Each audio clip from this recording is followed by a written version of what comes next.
Bonjour à toutes, bonjour à tous. Je suis très heureux de lancer ce nouveau rendez-vous de la DITP, des ateliers mensuels que nous vous proposons en partenariat avec la DITP depuis un an environ. Le thème, le sujet d'aujourd'hui, on est le 19 septembre, facilitation et co-développement, deux incarnations de l'intelligence collective au service de la transformation publique. Deux temps pour cet atelier. D'abord, une ouverture, on va poser les enjeux, les problématiques, les potentialités aussi et les méthodes. Et puis, dans un deuxième temps, un regard croisé. On donnera la parole des personnes qui ont mis concrètement ces actions de facilitation et de co-développement en place. Près de 2000 personnes inscrites ce matin, c'est beaucoup. Merci d'être si nombreuses et si nombreux. Vous connaissez les règles du jeu, à la droite de vos tablettes, de vos smartphones, des onglets chat, des onglets questions. Allez-y, allez-y, allez-y, posez vos questions, j'essaierai de les relayer tout au long de l'échange. Bonjour Albin Praquin.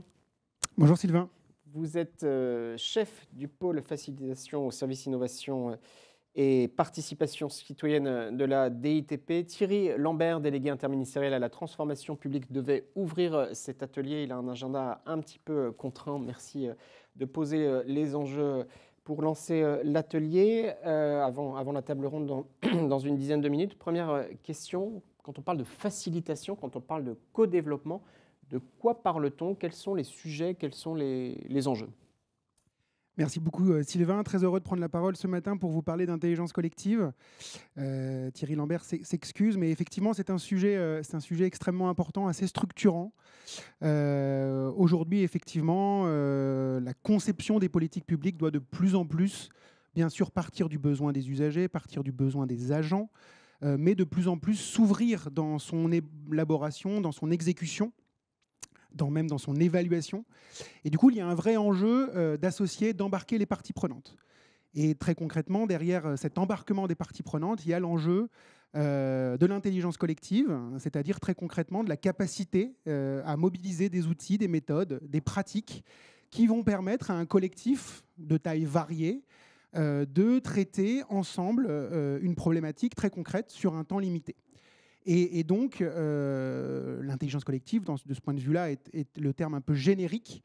On a un certain nombre d'incarnations très concrètes de cette intelligence collective via des méthodes qu'à la DITP, on essaye de promouvoir, qu'on essaye de développer, de diffuser au sein de l'administration, à la fois en centrale comme dans les services déconcentrés. Et donc, ce matin, on va parler à la fois de facilitation et de co-développement, qui sont très concrètement deux incarnations de cette intelligence collective, de cette capacité, de ces moyens à faire émerger des solutions qu'on espère innovantes grâce au travail d'un collectif de travail. Donc aujourd'hui, c'est vraiment de ça que l'on parle. Les termes parfois sont un petit peu galvaudés. On parle d'intelligence collective de manière un peu rapide et on peut se demander ce qu'il y a derrière. Juste, il y a beaucoup de réactions déjà dans Ouais. le chat. Certains disent que ça peut apparaître comme un mot valise. On est content d'avoir une vraie incarnation et une vraie explication pour justement arrêter ce galvaudage du terme. Exactement, exactement. Et c'est vraiment ça l'enjeu, c'est de montrer que derrière le concept, qui peut paraître parfois un peu hors sol, on le reconnaît bien volontiers, très modestement, on essaye de l'incarner avec la facilitation, donc un ensemble de savoir-faire et de savoir-être pour animer une discussion, faciliter un atelier de travail, faire qu'un collectif puisse avancer, faire avancer une discussion pour à la fois poser des enjeux d'un problème, mieux diagnostiquer des problèmes et puis ensuite faire émerger des solutions, prioriser, décider, voire mettre en œuvre. C'est tout le continuum, le terme est un peu barbare, mais c'est tout le continuum de l'action publique qui peut passer au filtre de l'intelligence collective.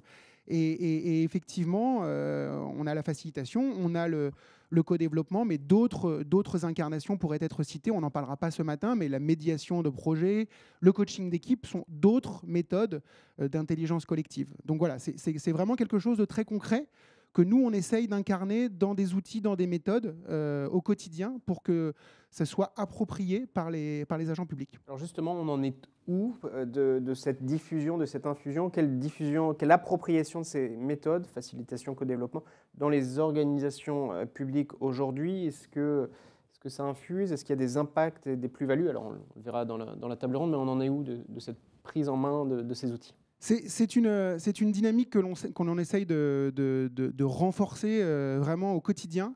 Le Conseil national de la refondation a été quelque chose qui n'est pas un point de départ, mais en tout cas qui a été une forte accélération. Le Conseil national de la refondation sur des sujets comme l'éducation nationale, la santé, la transition écologique. C'est plus de 14 000 projets en éducation, plus de 800 projets sur le CNR santé.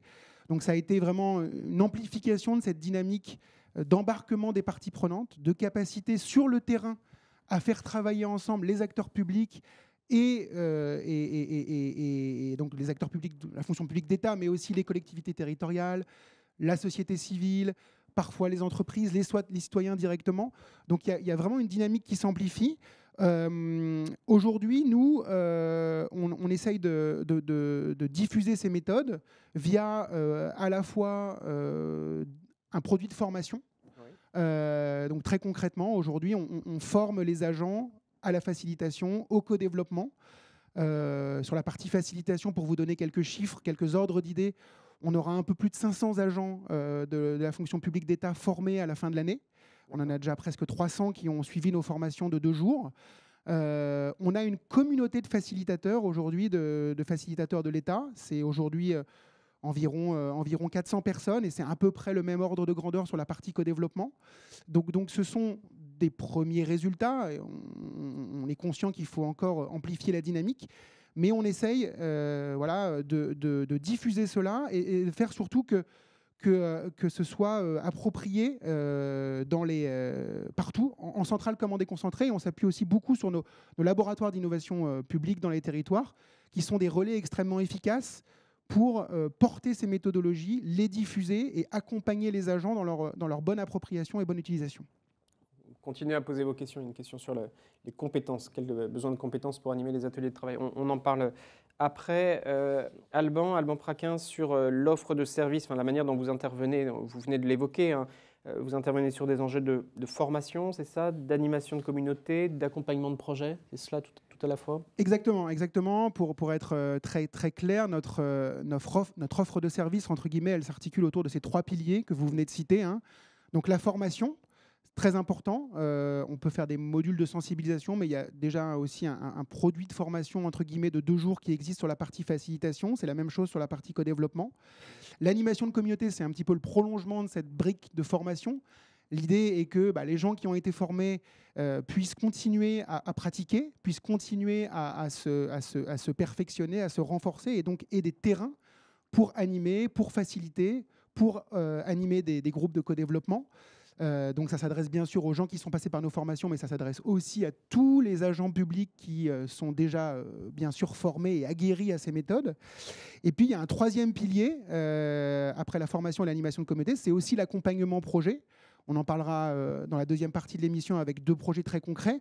Mais l'idée, c'est aussi de pouvoir, nous, côté DITP, se projeter en accompagnement de porteurs de projets, de porteurs de politiques prioritaires du gouvernement, pour les aider au maximum à mobiliser ces méthodes dans l'avancement de leurs projets très concrètement.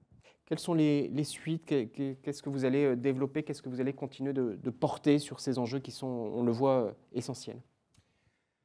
Alors aujourd'hui, on a pas mal de chantiers en cours, mais si je dois en retenir 3 principales suites qu'on va essayer de développer, à la fois sur la partie facilitation comme sur la partie co-développement, c'est d'abord encore plus finalement ancrer ces méthodologies dans l'ADN des agents publics, et pour cela finalement intégrer les parcours de formation initiale des fonctionnaires. Donc il y a un travail à mener, on espère, c'est encore à l'idée de projet, hein, il faut le développer, mais avec le réseau des écoles de services publics. On a déjà fait un certain nombre d'interventions dans des écoles comme l'INSP, oui. Mais il y a tout un réseau des écoles du service public avec lesquelles on peut travailler, on aimerait travailler pour intégrer finalement au cursus ces méthodes, et que ça soit un réseau des écoles de service public, 38 ou 40 écoles partout sur le territoire, tout à fait. Donc ça, c'est une première piste très sérieuse et que l'on veut travailler. Ensuite, il y a effectivement, nous, de manière très concrète, dans notre offre de formation, pouvoir, on va dire, augmenter notre catalogue de formation avec un 2e produit, on va dire, de formation avancée. Là, pour l'instant, on a une formation de 2 jours qui est un peu de tout niveau, qui sert d'un peu d'introduction, de porte d'entrée sur la méthode, comment on peut développer un module plus avancé pour des agents qui sont déjà aguerris et qui ont déjà une pratique confirmée de ces méthodologies. Et puis, il y a un vrai enjeu sur la partie animation de communauté, dans la mise en relation des administrations avec notre réseau de facilitateurs co-développeurs formés. Et là, c'est un sujet très concret que l'on développe dans le cadre du campus de la transformation, qui est cette capacité à rassembler toutes les offres de formation que l'on développe à destination des agents publics, de pouvoir avoir un module en ligne qui permette très simplement et très efficacement de mettre en relation les facilitateurs, les co-développeurs formés, aguerris, disponibles partout sur le territoire, avec les administrations qui ont des besoins, qui ont demain un besoin pour animer un atelier de leur comité de direction à Paris ou en province, et qui pourront du coup s'appuyer sur cette plateforme pour identifier les bonnes ressources. C'est un module en ligne que l'on veut développer dans le cadre du campus qui va nous aider à justement fournir ces terrains de jeu pour les agents publics. Je vous en parlais, il faut, au-delà de la formation, que les agents puissent pratiquer. Et donc, c'est un moyen de développer ces capacités de pratique, et on espère que ce sera un vrai tremplin pour l'ensemble des agents qui sont formés. Et ça doit arriver d'ici la fin 2025 pour ces 3 priorités-là. On est un peu sur fin 2024, pardon. Donc, on est sur du court moyen terme. On est sur des enjeux très, très concrets et qui arrivent très rapidement. Oui, un agenda rapide. Peut-être une ou deux questions, si vous voulez bien. Qui sont les facilitateurs de l'État, comment les trouver? Quelqu'un qui nous dit vivement que vous parliez du sujet essentiel de la compétence pour animer les ateliers de travail. La question des budgets, on en parlera. Pourquoi avoir... Peut-être sur les facilitateurs, qui sont-ils? Ça peut être... Alors, sur les facilitateurs, aujourd'hui, les facilitateurs de l'État, c'est l'ensemble, c'est n'importe quel agent public qui a envie de se former, de monter en compétences, qui est déjà finalement aguerri à ces méthodes, qui peut nous rejoindre, qui peut rejoindre le réseau. Donc aujourd'hui, très concrètement, il faut prendre contact avec nous à la DITP. On en parlera peut-être, il y a une adresse mail très simple qui est à disposition. Et on intègre ce réseau et on est mis ensuite en relation en fonction des besoins. Donc il y a effectivement un enjeu de suivre le parcours de formation que l'on est en train de développer. Certains sont déjà formés, il y a plein de formations qui existent aujourd'hui, donc il y a des gens qui sont déjà très aguerris et qu'on accueille bien volontiers, bien sûr. Donc il n'y a pas de filtre à ce stade pour intégrer le réseau. Et peut-être sur les compétences, deuxième question qu'on a vu passer sur le chat, en 2 mots, je pense qu'on y reviendra aussi tout à l'heure sur la table ronde, mais c'est de dire qu'effectivement, c'est à la fois mobiliser des savoir-faire et un savoir-être pour être un bon facilitateur. Je pense que c'est aussi le cas sur le co-développement. C'est donc des savoir-faire très concrets.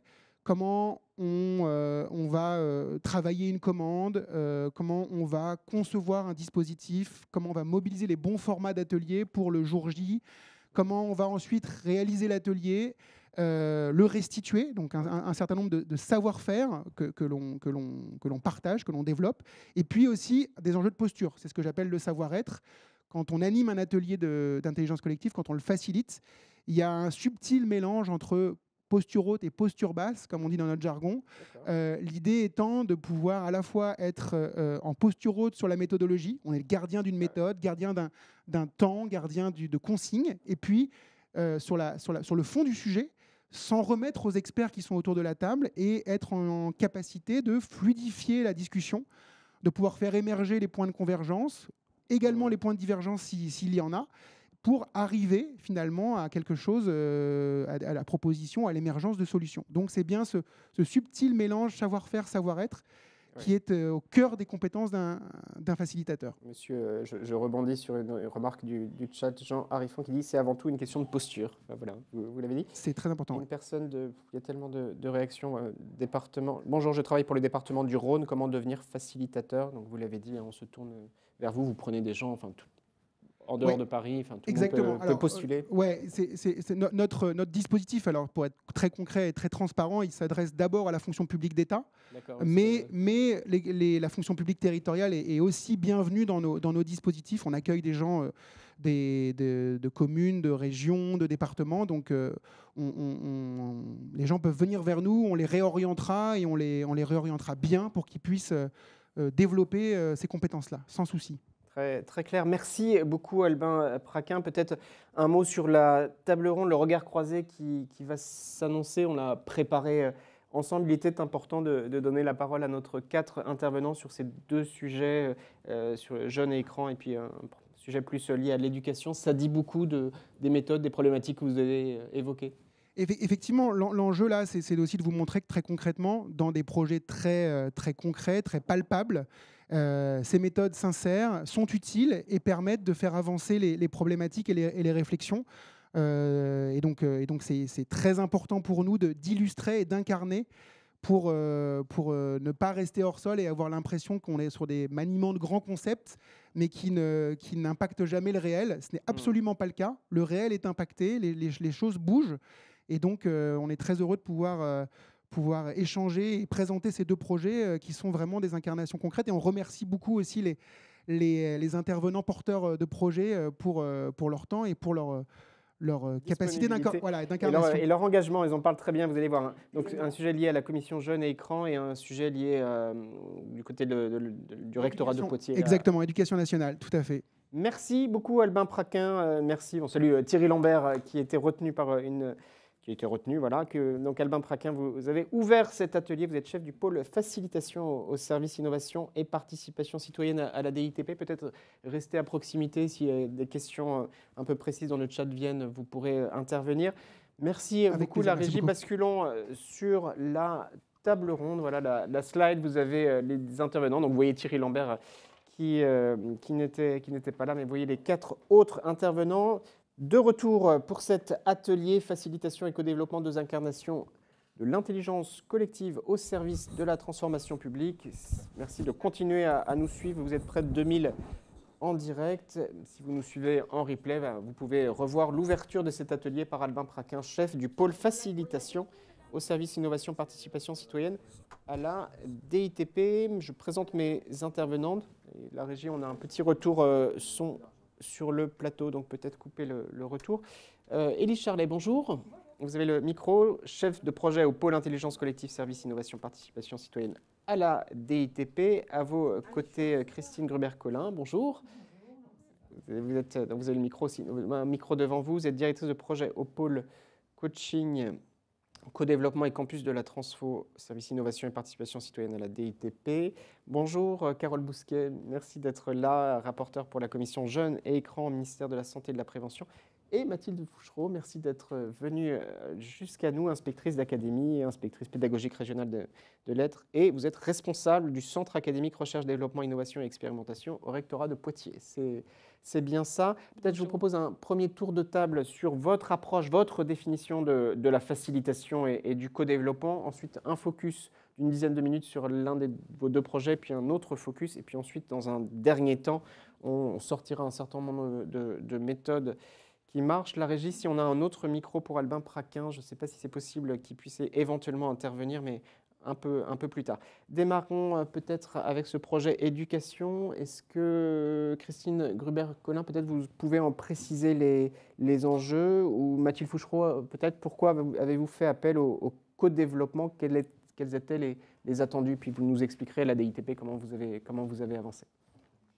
Merci. Alors effectivement, en tant que chargée de mission, conseillère académique au développement professionnel, à l'innovation et à l'expérimentation, nous avons travaillé avec Madame la rectrice Robert, qui était donc l'année dernière sur l'Académie de Poitiers, à cette notion de co-développement.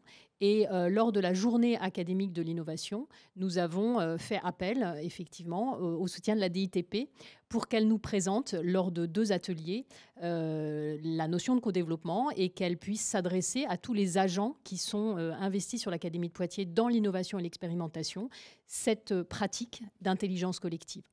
Voilà. Et donc, il y aura des projets ultérieurs qui vont nous permettre de continuer à travailler avec la DITP parce qu'il y a ici un enjeu fondamental au sein de l'éducation nationale. On a entendu parler tout à l'heure du CNR et donc effectivement, dans le cadre du CNRE, toute la démarche CNRE, Conseil national de la refondation, voilà, éducation. de l'école. De l'école, pardon. Voilà, il y a la démarche Notre école faisons-la ensemble, qui inverse finalement la dynamique que connaît habituellement l'éducation nationale. La dynamique de l'éducation nationale, c'est une dynamique extrêmement centralisée. Dans les écoles, on applique des réformes et des demandes qui émanent du ministère. Et là, d'un seul coup, il y a une dynamique inverse qui s'est créée et qui nécessite effectivement le soutien de la DITP parce qu'il y a une vraie transformation ici de l'action publique. Et quels sont les impacts attendus? Qu'est-ce que vous attendez de cette démarche comme transformation? Alors, l'idée, c'est vraiment que les différents acteurs de l'école, aussi bien les corps d'encadrement, les corps d'inspection, les formateurs de formateurs, les CPE, les enseignants documentalistes, que chacun des acteurs de l'école puisse en fait interroger sa culture de co-développement, de développement professionnel continu à travers le co-développement. Voilà.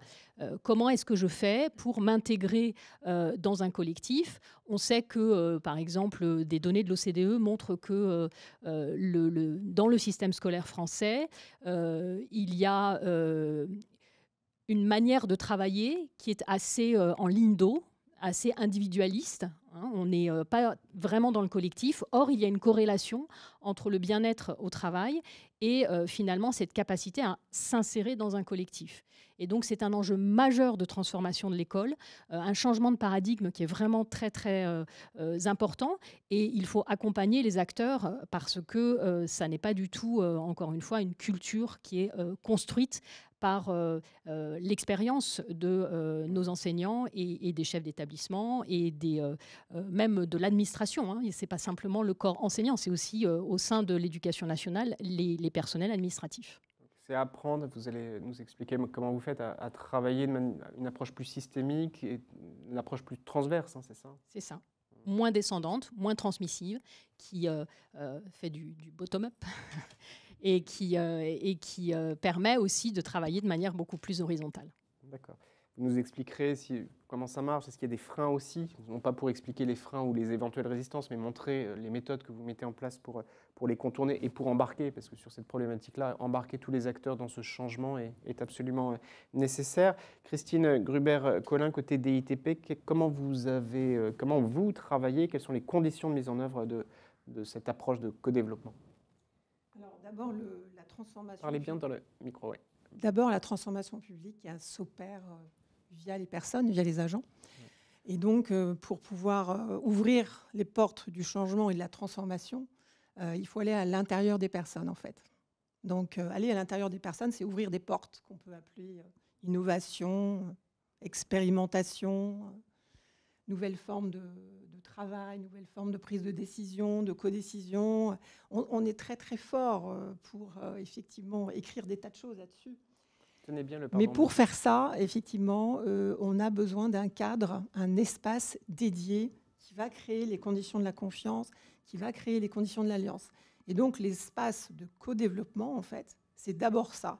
C'est d'abord un cadre, c'est d'abord un espace avec un groupe de personnes qui sont volontaires, qui ont une forte croyance dans le collectif, dans le fait de pouvoir être aidés par les autres, de pouvoir se dire qu'ils peuvent demander de l'aide également et qui vont progresser et avancer grâce à l'émergence et à la richesse du collectif.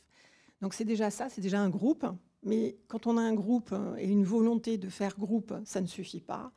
Il faut avoir un leader de groupe, un animateur. Il faut un animateur, effectivement, et un animateur de co-développement qui est formé, qui est robuste, dans le sens où nous, on propose une formation de 6 jours pour pouvoir opérer en tant qu'animateur de co-développement, parce que cette personne, au-delà d'une méthode superbe, créée par Adrien Payette et Claude Champagne, qui sont des Québécois il y a à peu près une vingtaine d'années, structurée en 6 étapes. Au-delà de la méthode, il y a surtout la posture, et donc certains auditeurs en ont parlé. Et donc, on forme essentiellement à la posture. On commence par 2 jours de fondamentaux où on explique quelles sont les 6 étapes, comment il faut les incarner, comment il faut préparer le groupe de volontaires. Mais l'idée, c'est d'aller questionner un des membres du groupe qui va bien vouloir poser une situation, une grande question qu'il a. Et cette grande question, ça peut être une question de projet, de transformation, d'accélération, de ralentissement aussi parfois, de travailler avec les collègues, de prendre des initiatives nouvelles, en gros d'avoir le courage de faire quelque chose qu'il n'arrive pas à faire tout seul. Et donc du coup, c'est cet espace qui est important à créer avec un cadre bien spécifique, avec une posture de facilitation, d'animation très robuste, très éprouvée. Oui. Et donc, cette formation de 6 jours, elle est intense et elle est déjà elle-même en fait réflexive de ce qui va se passer dans les groupes de co-développement, puisque les gens qui viennent se former, donc ça sera bientôt le cas avec Mathilde à Poitiers, ils viennent avec des projets en fait. Donc ils ont déjà des projets de mise en place du co-développement dans leurs institutions. Donc ils sont déjà dans l'action en fait et dans l'intention de faire. Mais c'est le groupe qui va les aider à passer à l'action en leur donnant confiance, en leur donnant de la reconnaissance, de la valeur, tout ça dans des espaces qui se font hors de la hiérarchie. Et ça, c'est important. Il faut clairement faire un pas de côté, visiblement. Il faut vraiment faire un pas de côté pour pouvoir déplacer son cadre de référence et oser. Mathilde Fouchereau, comment c'est perçu dans votre structure? Est-ce qu'il y a eu des interrogations? Est-ce qu'il y a eu un engagement? Est-ce qu'il a fallu expliquer? Est-ce qu'il a fallu convaincre de cette démarche, de cette approche? Alors, sans aucun doute, il faut continuer à convaincre, mais il y a quand même aussi beaucoup de personnel dans l'académie qui sont convaincus de la nécessité de penser le changement. Et donc, moi, j'ai la chance de travailler avec des chargés de mission qui sont déjà investis sur l'innovation, l'expérimentation, qui sont des gens qui sont déjà en mouvement, qui se posent beaucoup de questions. Et donc, voilà, en octobre, nous allons effectivement bénéficier d'une formation à l'animation au co-développement, donc à destination de ces chargés de mission CARDI. Il y aura aussi d'autres personnels, et c'est important de le dire, parce que ce sont des personnels qui sont formateurs des corps d'encadrement, donc des chefs d'établissement et aussi des inspecteurs. Donc, on va toucher une catégorie de personnel qui peut-être se pose aujourd'hui un petit peu moins la question, parce que ce sont des gens qui sont dans un rapport hiérarchique assez fort avec les enseignants. Et il y aura aussi, c'est important de le dire, dans cette formation, des formateurs qui interviennent alors à l'IH2EF, c'est-à-dire l'Institut des hautes études, qui forme les cadres de l'éducation nationale. Et donc, là aussi, il est important de savoir que notre institution éducation nationale questionne la manière dont les corps de l'encadrement, de l'inspection sont effectivement formés dès la formation statutaire. Voilà. Donc, c'est une formation que nous attendons avec beaucoup d'impatience, parce qu'ensuite, il y a bien sûr toute une organisation qui va permettre à ces gens formés à l'animation de créer un maillage et d'infiltrer en fait un certain nombre de situations de formation pour repenser la formation. Ils avancent pour après convaincre. Il y a une question dans le chat qui revient d'ailleurs de manière un peu différente, avec des mots différents, mais l'idée est là. Est-ce que ça bouscule les lignes? Est-ce que ça interpelle, ça bouscule, ça agace, cette démarche? En tous les cas, les conditions de mise en place sont là pour créer effectivement cette bienveillance, ce dérangement bienveillant, je dirais. Mais il y a un dérangement parce qu'il y a un déplacement du cadre de référence. Il y a une question personnelle, mais c'est rarement la bonne question, la première question qu'on se pose. Mais là, on évite d'aller directement à une solution qui serait biaisée par son propre logiciel, en fait. Ouais. Donc, l'intelligence collective permet d'ouvrir effectivement le spectre des options, solutions, mais le processus en 6 étapes fait que c'est d'abord la question qui se pose, et la manière même dont se pose la question donne déjà des informations, des alertes, etc. Donc oui, les personnes qui viennent, il faut qu'elles soient confiantes véritablement dans le collectif, dans le groupe, dans le facilitateur, animateur. Et donc, il faut créer les conditions. Donc, il faut créer une alliance de groupe qu'on va faire dès le départ, puisque l'idée, c'est d'avoir un groupe pérenne sur 10 mois, 12 mois. Puisque tout le monde ne va pas oser tout de suite poser sa situation. Ils vont avoir besoin de voir comment font les autres, comment ça se passe. Il y en a qui se lancent directement dans l'aventure, d'autres qui sont un petit peu plus réservés. Mais tout cela est à l'écoute, sans jugement.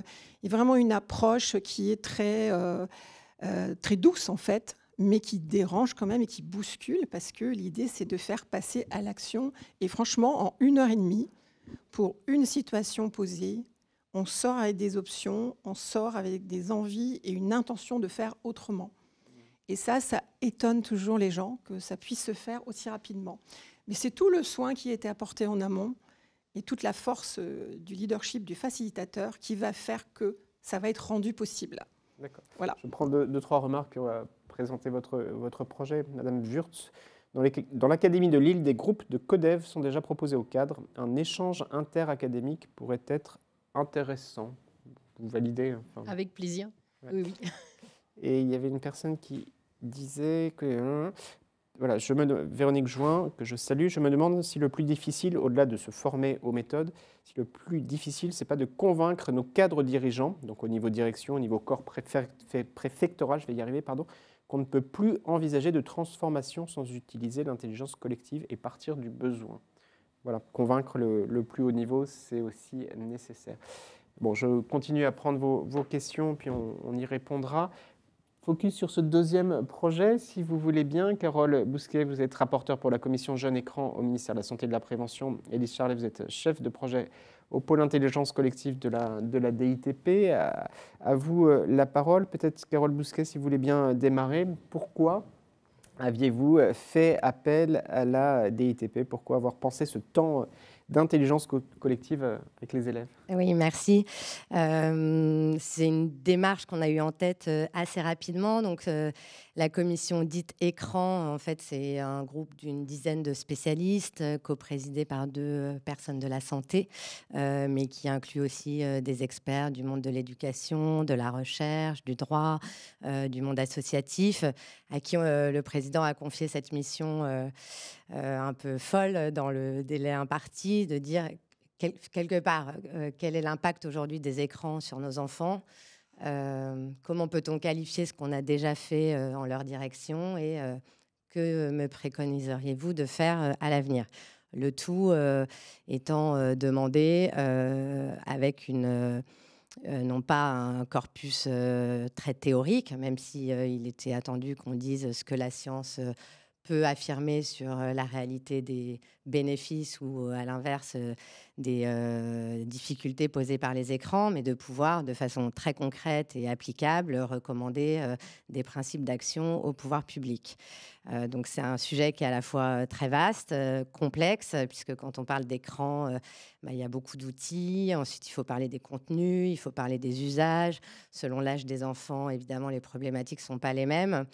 Et donc, dans ce débat voilà, très nourri, je pense qu'a été un marqueur très fort du travail de cette commission, c'est de dire que le jeune devait être au cœur du projet. C'était non pas une démarche contre les enfants, uniquement qui serait adossée à des principes d'interdiction de l'usage des écrans, mais une démarche au service de la jeunesse et porteur d'un projet positif pour la jeunesse.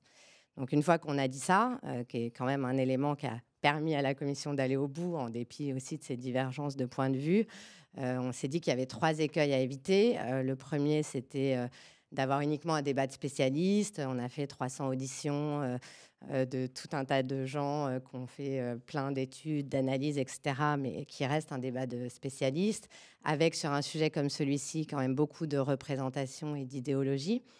Le deuxième écueil, c'était d'être dans une démarche de culpabilisation, alors que le parti pris, c'était de dire on va s'intéresser aussi à l'expérience numérique des enfants. Et le troisième écueil, c'était de faire quelque chose qui n'était pas crédible, puisqu'on nous a souvent dit c'est super votre sujet, il y a beaucoup d'attentes, mais au fond, il n'y a pas grand-chose qui va fonctionner. Ouais. Donc, une fois qu'on a dit ça, on s'est dit ce dialogue avec les jeunes, il est consubstantiel à ce travail, et donc il faut qu'on trouve à l'incarner et à l'organiser.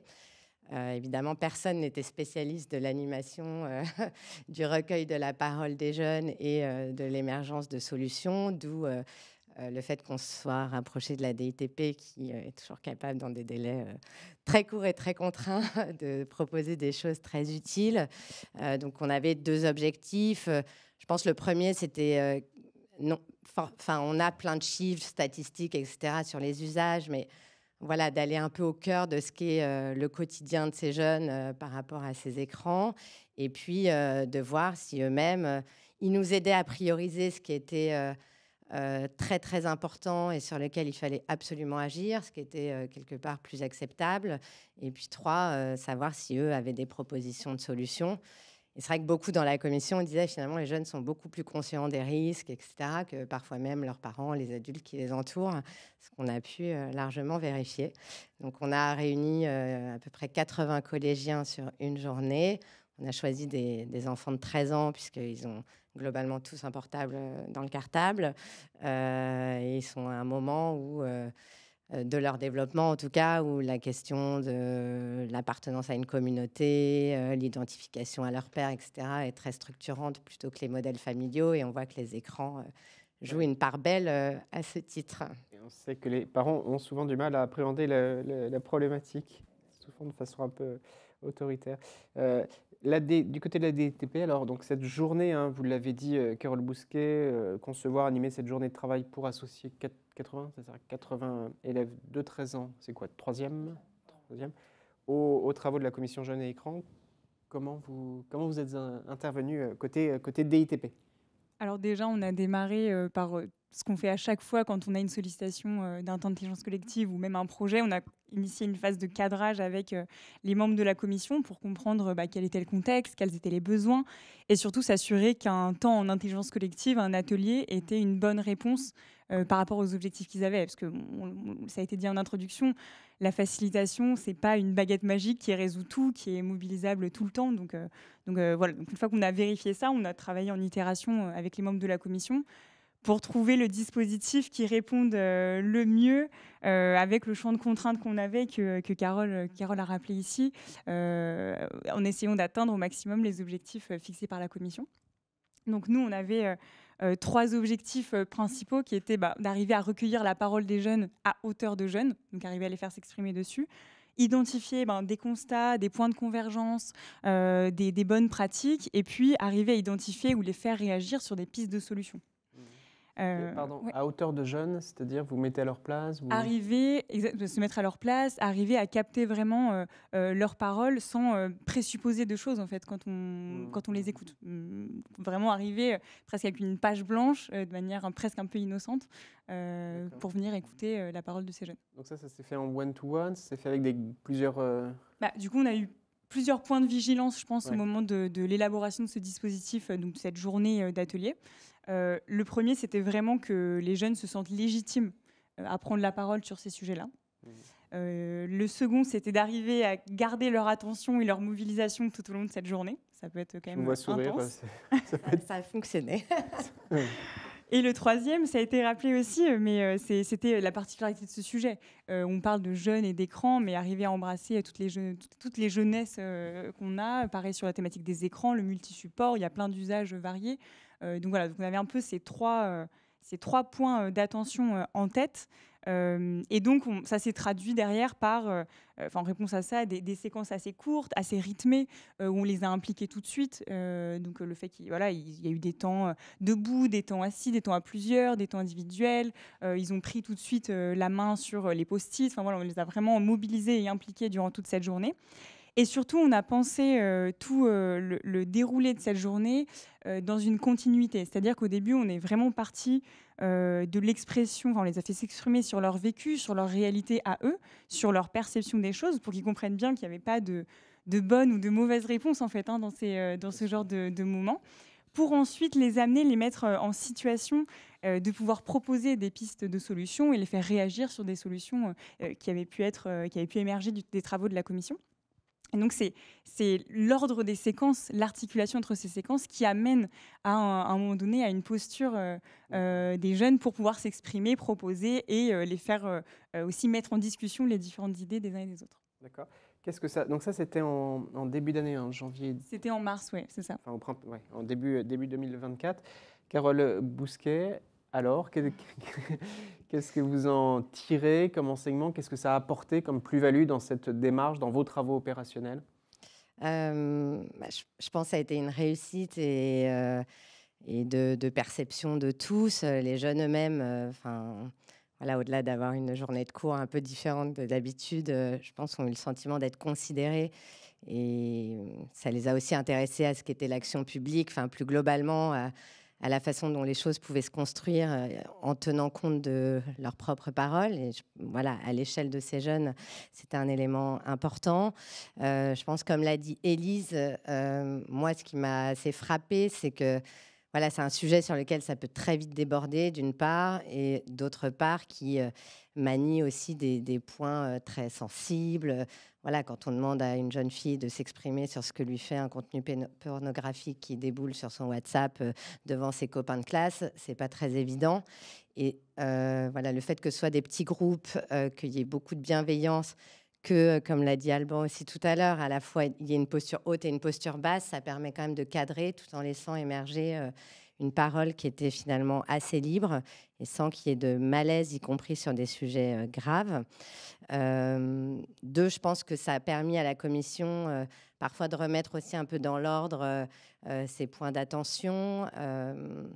Voilà, prendre conscience à quel point les écrans façonnaient aussi les représentations, les questions du genre, le rapport homme-femme, le rapport à l'habillement, des choses qu'on n'avait pas forcément en tête, y compris sur les enjeux de violence. On se dit toujours que la violence, elle vient de vidéos extérieures, mais quand on a compris que dans n'importe quelle scène de violence dans un collège aujourd'hui était filmée et diffusée à très grande échelle partout. Voilà, en tout cas, il y a des éléments de compréhension qu'on a eus qui étaient utiles. Et puis, ce qui était aussi intéressant, c'est que voilà, pour faciliter un peu c'est vrai que des jeunes, ils arrivent à raconter ce qu'ils font, mais quand on leur dit qu'est-ce que vous feriez pour résoudre telle ou telle situation, c'est un peu moins simple. Et c'est vrai que la DITP aussi, dans sa méthode, pose parfois des questions très ouvertes. Alors, il y avait cette question, une journée, s'il y avait une panne sur vos écrans, qu'est-ce qui se passerait? Et c'est vrai qu'on a eu des choses assez touchantes, des jeunes qui nous disent je serais heureux, je redeviendrai un enfant, je serais très soulagé, je serais apaisé. J'ai eu un téléphone à 7 ans, c'était beaucoup trop tôt. Voilà, des choses où parfois on banalise un peu, mais on se rend compte que pour eux, c'est pas non plus les défendeurs inconditionnels d'usage déraisonné, déraisonnable. Donc ça, je pense que c'était important pour les membres de la commission d'avoir ce type d'écoute. Après, en termes de solutions, qu'est-ce qu'on a tiré de ça? Je pense qu'à la fois, on a tiré des principes d'action qui soit ont été confortés, soit bien établis, en tout cas dans ces échanges. Et puis parfois, des petites astuces toutes bêtes de choses qui peuvent débloquer, en tout cas, des situations. Dans les principes d'action, je dirais que celui de la cohérence est venu très, très fort. Voilà, les jeunes, on les questionne sur leur propre usage, mais évidemment, ils sont en interaction avec des adultes qui ont eux-mêmes leurs propres usages. Ils vont à l'école qui a elle-même ses propres usages. Donc, quand on leur dit pas d'écran et que finalement, à l'école, on leur demande d'aller voir leurs notes sur des portails Internet avec des notifications qui peuvent parfois intervenir la nuit. Beaucoup d'enfants mettent des réveils pour avoir la note avant le parent qui sera levé tôt. Voilà, parfois, c'est des choses très simples dont on se dit, finalement, on reprogrammerait les outils, on interdirait les notifications après 20 heures. Bouf, on dégrafe des intérêts pour l'usage d'un écran. Deux, beaucoup ont dit les portables sont dans les cartables, mais souvent on ne sait pas quelle heure il est.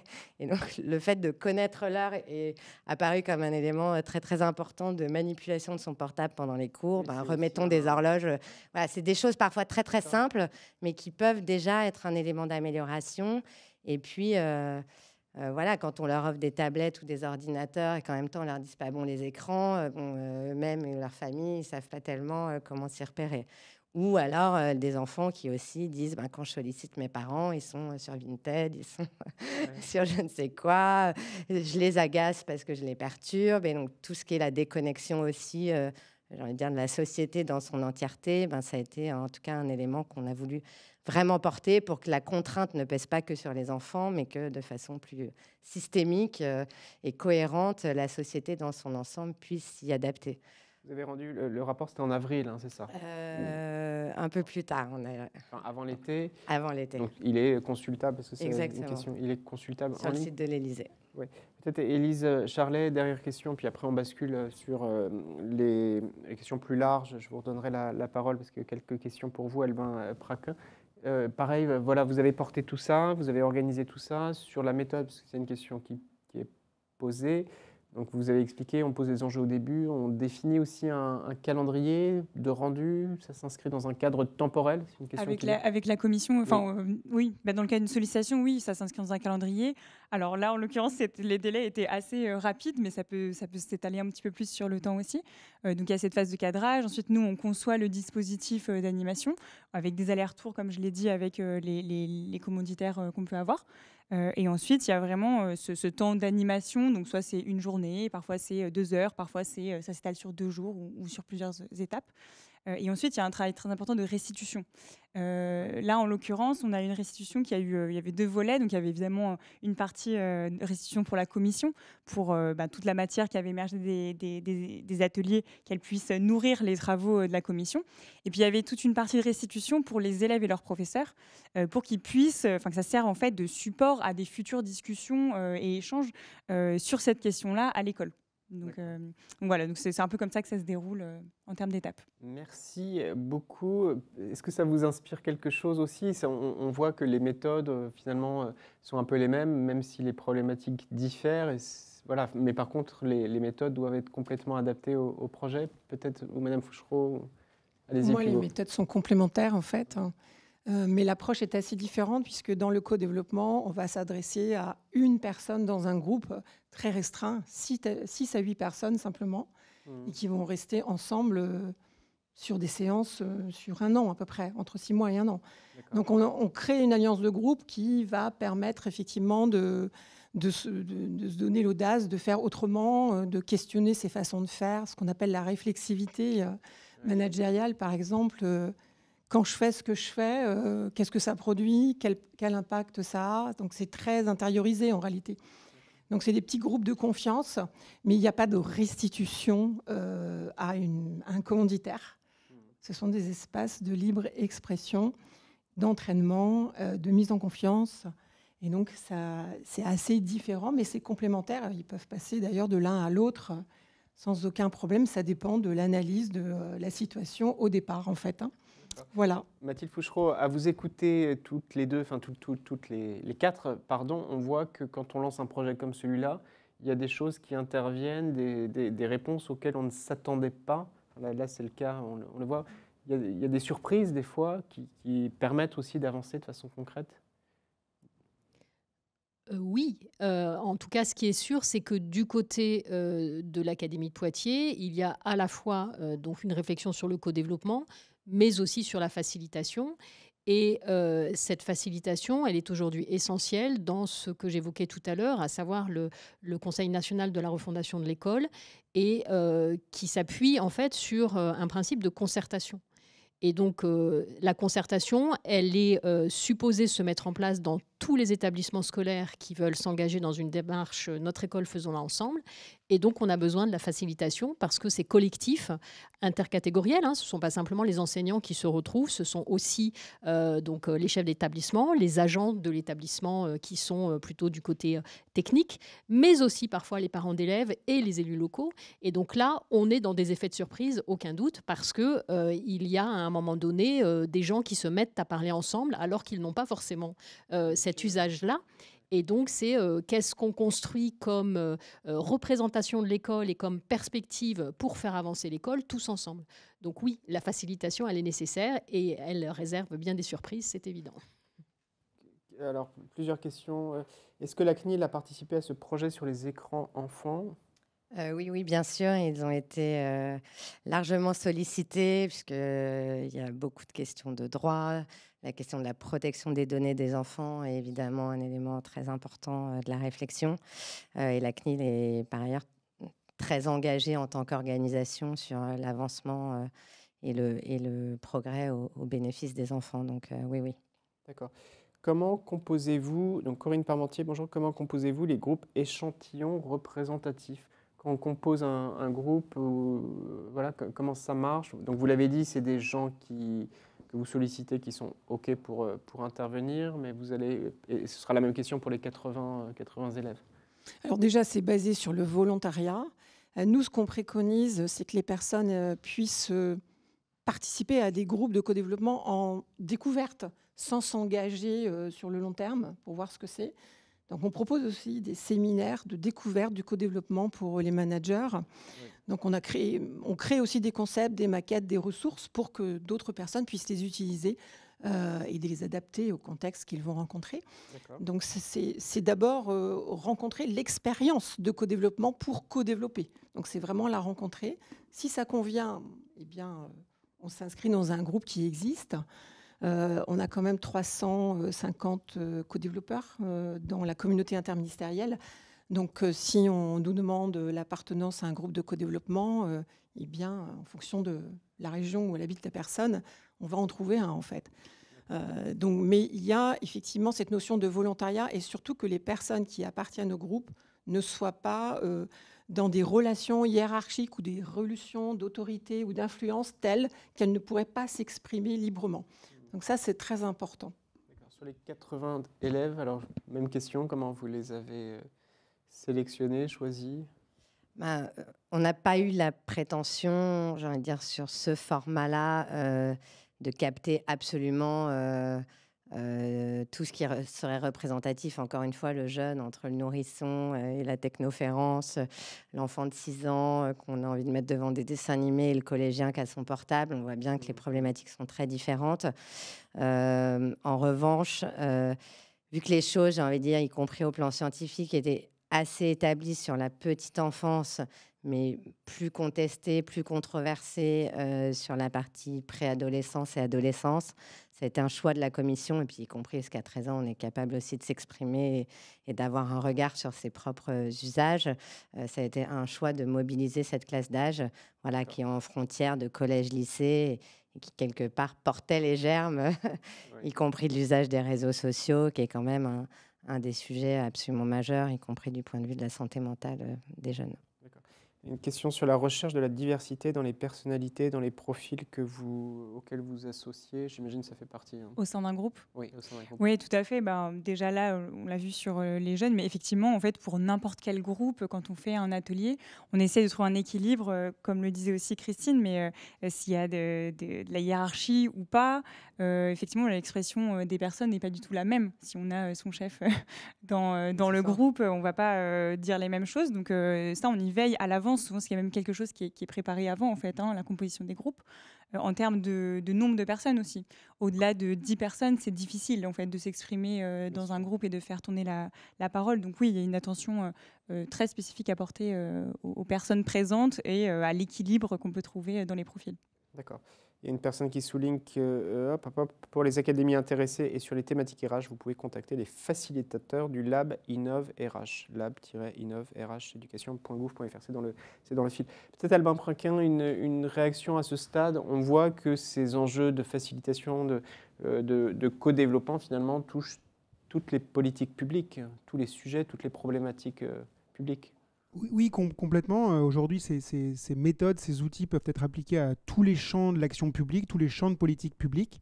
Après, comme Élise l'a rappelé, quand un commanditaire, quand une administration vient nous voir, on vérifie quand même à chaque fois que l'intelligence collective, en tout cas la facilitation de manière très concrète, est un moyen d'aboutir et d'atteindre les objectifs qui sont fixés.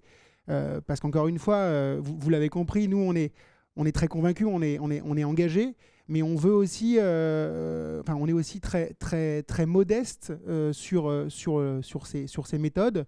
On ne veut absolument pas les faire passer pour des baguettes magiques qui résoudraient tous les problèmes à chaque fois, tout le temps, de manière un peu miraculeuse. Absolument pas. Il y a beaucoup de travail en amont et parfois, ça ne correspond pas, ça ne fonctionne pas.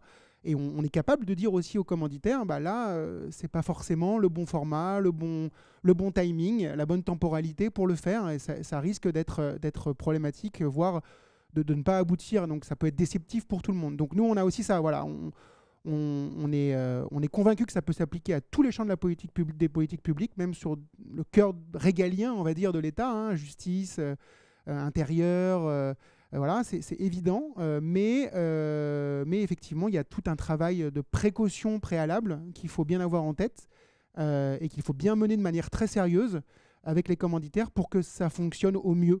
Et peut-être un mot sur la constitution des groupes, sur la partie facilitation. Je me permets juste ça revient aussi dans le chat, ouais, oui, tout à fait. Juste aussi là aussi pour être complètement transparent et que ça soit très clair.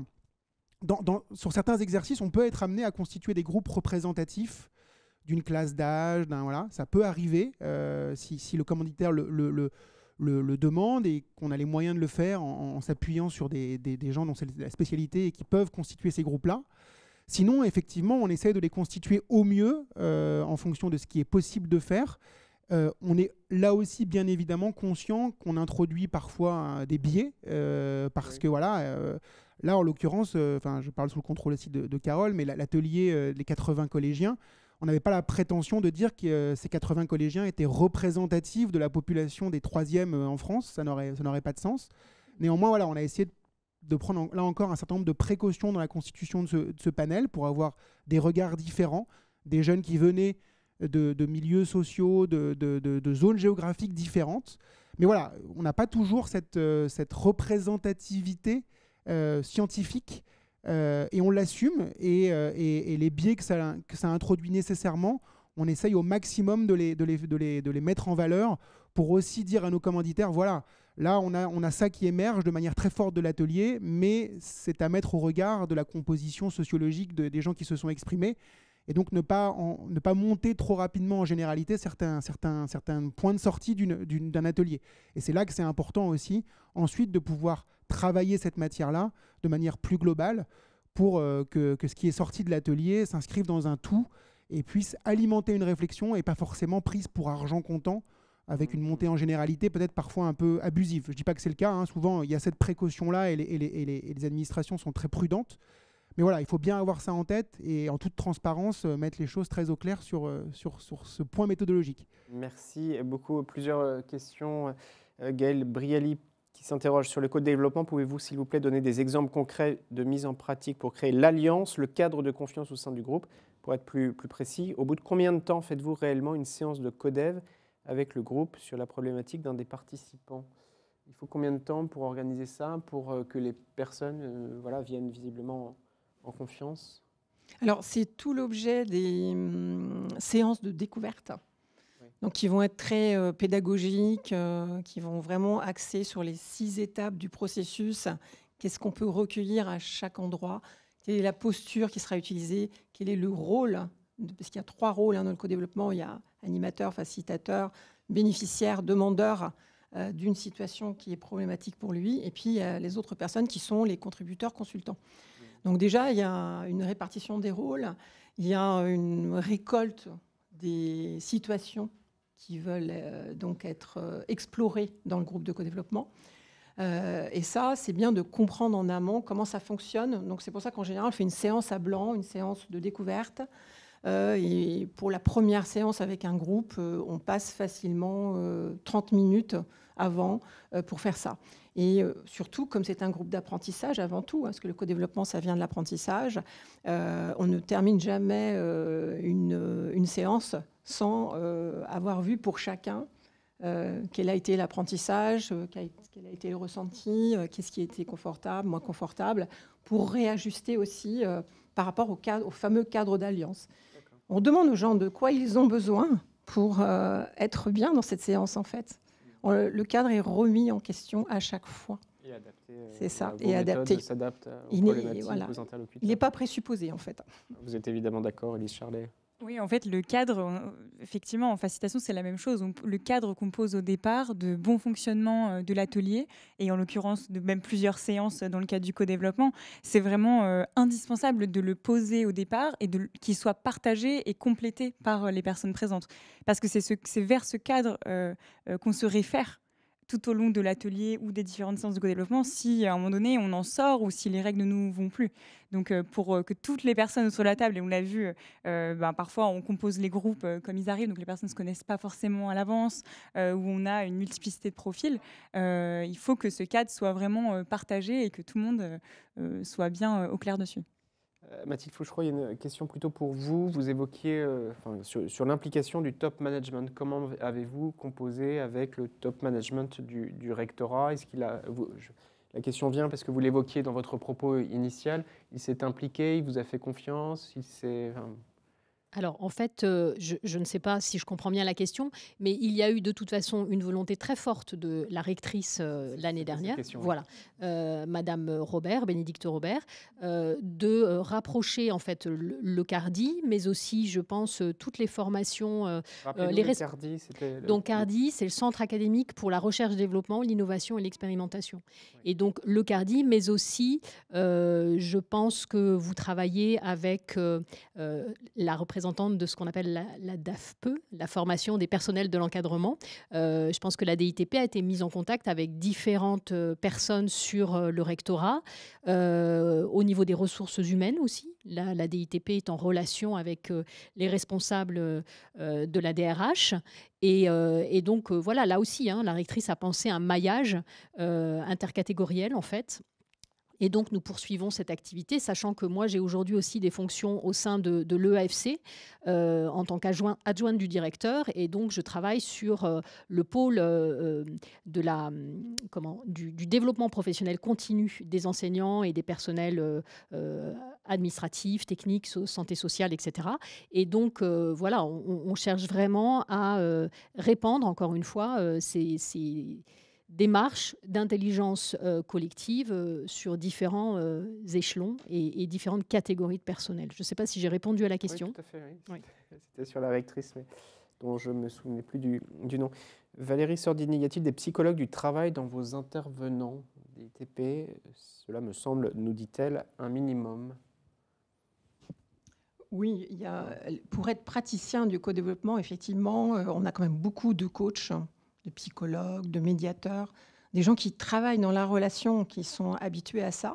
Et d'ailleurs, cette fonction d'animateur de co-développement fait l'objet aussi d'une supervision. La supervision, c'est une approche qui va aussi apporter aux facilitateurs de co-développement pour qu'ils puissent comprendre ce qui se passe dans les groupes. Parce que parfois, dans les groupes, il y a de l'émotion, il y a de la contradiction, il y a des gens qui, avec des questions, peuvent vraiment être très intrusifs. Donc, il faut comprendre les relations humaines, comprendre comment est-ce qu'on peut aussi mettre de côté une personne en disant, ben voilà, les questions, on va peut-être arrêter les questions, on va peut-être passer à autre chose. C'est vraiment de la dentelle, en fait. Et on est en risque, très clairement, si on ne s'intéresse qu'au processus en 6 étapes. Ça, c'est clair. Et donc, la formation, c'est 80% de posture. Oui, il y a des praticiens, effectivement, qui sont formés et qui sont psychologues, mais il n'y en a pas tant que ça. Il y en a pas tant que ça.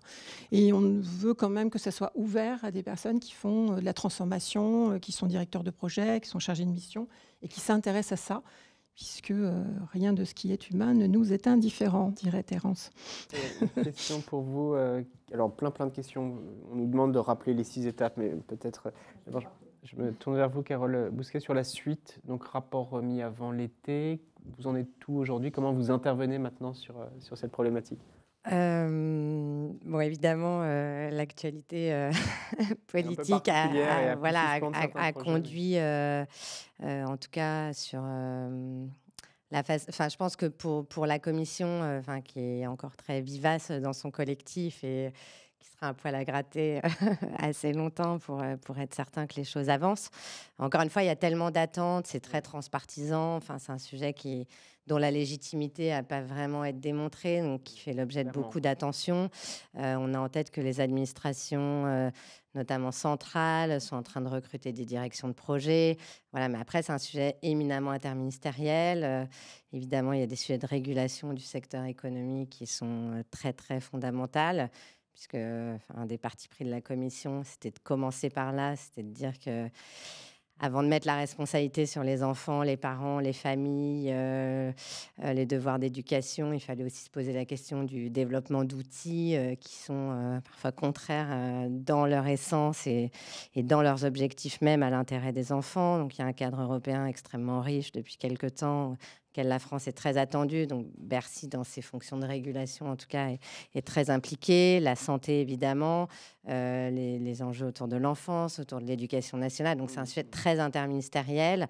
Donc les administrations sont en train de se structurer dans leur champ propre, voilà, jusqu'à ce qu'une organisation puisse se mettre en place et quelque part concilier les approches éducatives, les approches de santé, les approches économiques, ce qui est un peu le nœud de cette question-là. Mais je pense qu'on est plutôt confiant dans le fait que c'est un sujet qui va continuer à déployer les recommandations. En tout cas, un sujet qui restera au cœur de l'actualité, une quinzaine de minutes d'échange. C'est la même question qui s'adresse à vous, Mathilde Fouchereau, sur la suite, dans les semaines, dans les mois à venir. Vous allez poursuivre, intensifier ce travail, développer dans votre structure? Tout à fait. Donc, début octobre, formation de 12 personnes à l'animation au co-développement. Ces personnes sont là aussi représentantes en fait de différentes catégories. Donc il y a les chargés de mission CARDI qui vont à leur tour travailler avec ce qu'on appelle notre vivier d'accompagnateurs CARDI, donc des gens enseignants, premier degré, second degré, qui sont présents sur l'ensemble du territoire de notre académie et qui sont susceptibles d'aller dans des établissements pour accompagner des collectifs en co-développement. Formation donc des formateurs de personnel d'encadrement. Et donc là, ma collègue qui est responsable de la formation des personnels d'encadrement a déjà un plan de formation à destination notamment des néo-chefs. Alors ça veut dire des gens qui sont déjà chefs d'établissement, mais qui avaient jusqu'à présent des fonctions plutôt d'adjoints et qui deviennent eux-mêmes principaux ou proviseurs dans les collèges et les lycées, et donc qui ont besoin d'être accompagnés dans un changement de mission. Ce n'est pas la même chose d'être adjoint et d'être chef d'établissement. Et donc, la troisième catégorie, ce sont nos collègues, puisque sur Poitiers, nous avons la chance d'être, en tant qu'AFC, à proximité de différents partenaires. Je parlais tout à l'heure de l'IH2EF, donc qui forment les cadres de l'éducation nationale. Et il y a donc des formateurs là, de l'IH2EF qui vont participer à cette formation à l'animation et qui donc sont à même de déployer ensuite dans les formations qu'ils proposent au niveau statutaire, aussi bien aux IEN, donc inspecteurs du premier degré, que IEN de lycée professionnel, inspecteurs du lycée professionnel ou inspecteurs de l'enseignement général et technologique, des formations qui s'inspirent du co-développement et donc qui visent, non pas simplement à développer les compétences chez ces corps qui sont dans l'encadrement, mais aussi à les aider à penser en fait leur pratique de management et de pilotage quand ils sont avec les équipes enseignantes dont ils ont la responsabilité. D'accord. Question qui s'adresse, alors la question des 6 étapes qui s'adresse plutôt à vous, Christine Gruber-Collin, ou Élise Charlet, ou Alban Praquin. Alors, est-ce que vous pouvez rappeler les 6 étapes de la méthode ? Alors pour le co-développement, en amont de ces 6 étapes, il y a la mise en place du cadre d'alliance, la constitution du groupe, et puis la collecte des situations, puisque à chaque fois, pour une séance, on va exposer une situation et essayer de la résoudre ou de trouver des options ou de la réflexion ou de l'apprentissage dessus.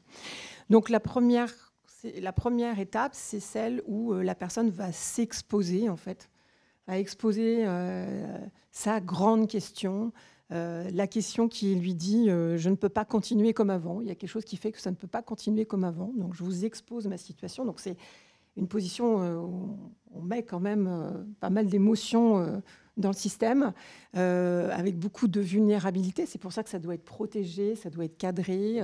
Il peut y avoir beaucoup d'affect. Il peut y avoir beaucoup d'émotions, effectivement, dans cette situation-là. Parce que ensuite, la deuxième étape, c'est l'étape des questions, et donc des questions qui sont puissantes, des questions qui vont déplacer la personne et son cadre de référence.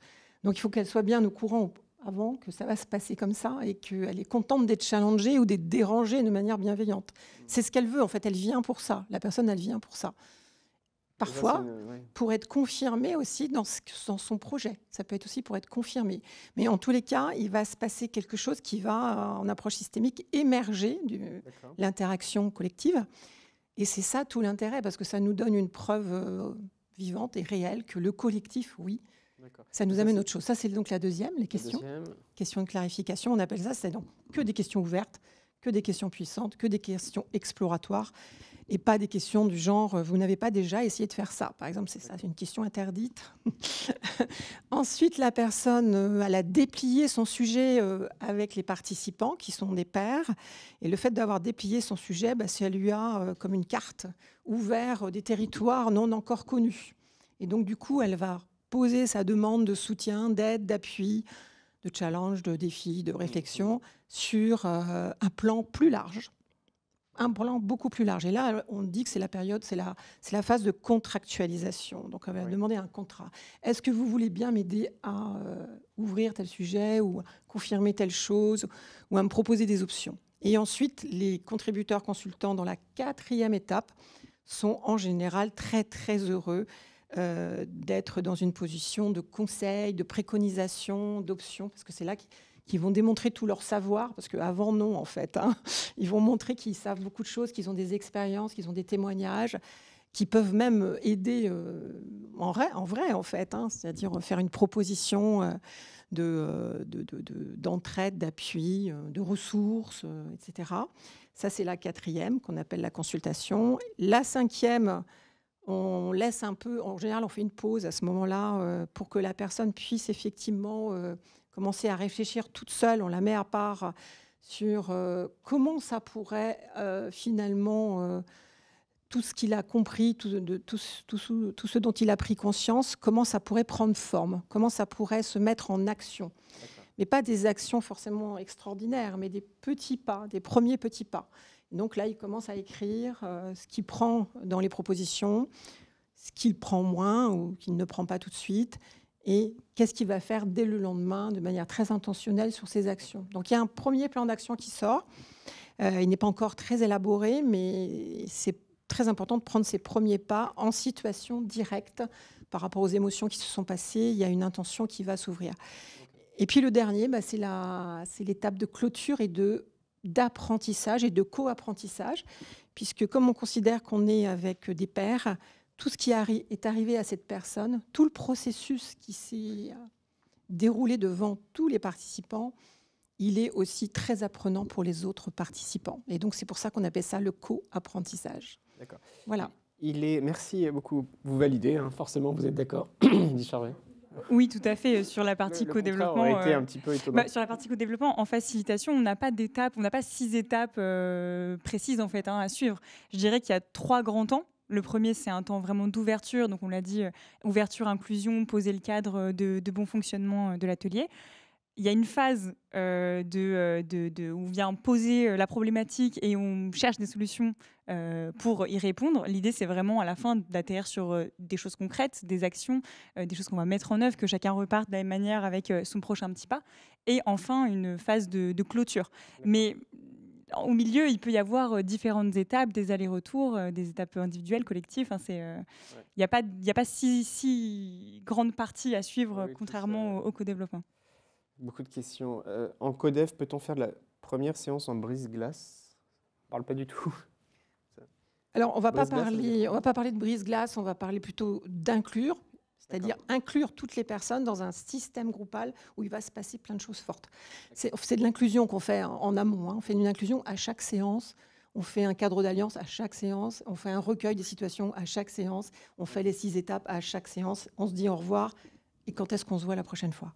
Bon, beaucoup trop de questions, Alban. Il faudra qu'on retravaille parce que là, il est l'heure de conclure. C'est extrêmement frustrant et cet échange est passionnant. Et merci encore. Mais voilà, on reviendra vers vous et merci d'avoir été aussi engagés dans vos réactions. Peut-être un mot de conclusion chacun, si vous voulez bien. Alors, beaucoup de messages. Je notais l'approche assez personnalisée, finalement assez adaptée aux atouts, aux problématiques en jeu, également une méthode avec des étapes un peu clés, mais aussi beaucoup d'agilité dans la manière de faire, la question des synergies, vous évoquiez les lignes d'eau à dépasser. Bref, beaucoup de messages.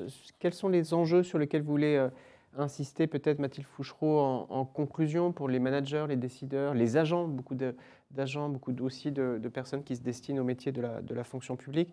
Voilà, sur quels enjeux, sur quels messages souhaitez-vous insister en conclusion ? Sans doute sur le fait qu'à travers ce partenariat avec la DITP, c'est un peu ambitieux, hein, mais l'objectif, c'est de développer le mieux-être professionnel chez les agents de l'éducation nationale. Voilà, on est quand même parfois en souffrance quand on est enseignant, quand on est devant les classes. Et donc, voilà, trouver des collectifs dans lesquels il y a du plaisir à partager son expérience, à l'enrichir, à la questionner, pour, encore une fois, un mieux-être professionnel. Merci beaucoup. Carole Bousquet, vous avez donc proposé un travail et puis un témoignage extrêmement riche. Vous avez été surprise aussi par la démarche des choses qui vous sont revenues. Il faut rester ouvert, c'est ça ? Je pense qu'il ne faut pas considérer que tout ça, c'est gadget. C'est vrai que souvent, on nous dit, on va cocher une case pour pouvoir dire j'ai consulté, j'ai écouté. Je pense que l'apport de la méthode est fondamental parce qu'il crée de la qualité. Et précisément, il permet de dépasser cette réaction parfois qu'on peut soi-même avoir, hein, de dire finalement à quoi bon. Ça permet de rester curieux et dans l'idée de considération de ceux à qui on s'adresse. Et puis, on passe souvent un bon moment et incarner aussi ce qu'on fait quand on est dans des administrations centrales, sur des enjeux absolument énormes, parfois revenir à des plus petites échelles et être dans ce contact humain. Je pense que c'est aussi un peu le sel de chaque fonctionnaire et quelque part créer les espaces pour être à cette rencontre. C'est certainement très productif aussi à une échelle plus personnelle. On apprend. Christine Gruber-Collin, merci d'avoir cadré, d'avoir apporté plein d'éléments, peut-être un ou deux messages pour celles et ceux qui sont moins familiers de ces méthodes, de ces outils, qui voudraient les décliner. Là, moi, je pense qu'au-delà de la méthode, c'est plutôt une philosophie, en fait. Hein. Une approche, c'est vraiment une philosophie d'être ensemble, de se faire confiance, de demander de l'aide, de ne pas être dans une posture de sachant ou d'expert, mais de s'ouvrir vraiment à l'expérience des autres, au témoignage des autres. Je pense que c'est très, très fort, en fait. C'est humble, c'est très humain, mais on a tendance à oublier qu'on a besoin des autres et du collectif pour avancer. Et là, dans ces espaces-là, on touche du doigt, en fait, cette puissance-là, cette force-là. On y croit. On en ressort, on y revient. Ce sont des espaces de protection et d'autorisation et qui augmentent vraiment la capacité d'agir et d'augmenter son estime de soi, sa reconnaissance à un endroit où on le trouve, on ne l'a pas forcément ailleurs, par manque de temps. Et là, on l'a. Donc, il faut le prendre, en fait. Il faut le prendre, vraiment. Très humain, très humaine cette approche. Élise Charlet, un message, un conseil ? Un conseil, je ne sais pas, en tout cas, je rejoins Christine sur la force du groupe et ce qu'elle est capable de générer, et en restant humble quand même sur cette approche, cette méthode qu'est la facilitation. Je dirais que ça reste une corde utile à l'arc de tous les agents publics, en fait, que d'avoir quelques notions de facilitation. Alors certes, pour organiser des temps comme on a fait là avec Jeune Écran, avec 80 élèves, mais en fait aussi dans le quotidien au travail, dans les pratiques managériales, dans le fonctionnement d'une équipe, dans les rites quotidiens. Donc voilà, c'est des petites choses qu'on peut apporter dans le quotidien au travail et qui font qu'on a un travail plus collaboratif, plus agréable et plus humain aussi. On est beaucoup plus acculturés à ces enjeux après l'heure et demie qu'on vient de passer ensemble. Peut-être à vous la conclusion, Albin Praquin. Voilà, des méthodes, des enjeux, une incarnation, hein, vous l'avez dit, on parle aussi d'affect, on parle de sujets qui s'adressent à toutes les politiques publiques. Ouais, tout cela est une vraie plus-value pour l'action publique. Tout à fait. C'est ce qu'on a essayé d'incarner et de démontrer ce matin. Effectivement, les administrations en centrale comme sur les territoires sont confrontées à des enjeux de plus en plus complexes. On l'a dit, l'interministérialité, le croisement des disciplines, des expertises fait que tout ça est complexe. Et donc, l'enjeu d'ouverture, l'enjeu de coopération, l'enjeu de co-construction devient tout à fait central. co-construction et coopération entre les administrations, mais aussi en dehors de l'administration, je l'ai dit tout à l'heure, avec les acteurs de l'économie sociale et solidaire, avec les acteurs privés, avec les collectivités territoriales, avec les citoyens, les usagers directement. Et donc pour faire ça, on a besoin d'un cadre, de méthodes sérieuses, rigoureuses, professionnelles, qui encore à progresser, bien évidemment, mais qui constituent déjà un socle solide et qu'on peut aujourd'hui diffuser pour installer et faire vivre concrètement cette intelligence collective au service des politiques publiques et de l'efficacité de ces politiques publiques pour les usagers. Donc on est pleinement engagé et on invite tous les agents publics des 3 versants de la fonction publique à venir vers nous. On pourra donner et communiquer les contacts pour s'il y a des besoins, des questions d'orientation, de formation. C'est avec plaisir que l'on prend tout ça et que l'on essaiera de répondre au mieux pour que toutes ces méthodes et tous ces outils se développent au mieux dans les prochaines semaines, prochains mois. Vous êtes à l'écoute de toutes celles et ceux qui nous regardent évidemment en direct et en replay. Merci beaucoup d'avoir été si nombreuses et si nombreux à vous inscrire pour cet atelier. Près de 2000 personnes. Vous pouvez revivre tous les échanges en replay. Alors dans la foulée, si vous êtes inscrit ou sur les supports de la DITP, d'acteurs publics, très, très rapidement. Merci à vous, merci à toutes les équipes de la DITP pour la richesse de ces échanges et cette préparation. Merci d'être intervenue, Christine Gruber-Collin, Élise Charlet. Merci à Alban Praquin, à toutes vos équipes. Merci à vous deux, Mathilde Fouchereau et Carole Bousquet, pour la richesse de vos témoignages. Merci aux équipes d'Acteurs Publics TV, Rémi Lefebvre, Mehdi Daesh, Julie Aplicot, Myriam Hautmani. Et on se donne rendez-vous pour le prochain atelier en octobre. On parlera fonction publique, ça devrait être le 17 octobre. Merci infiniment, je vous dis à très bientôt.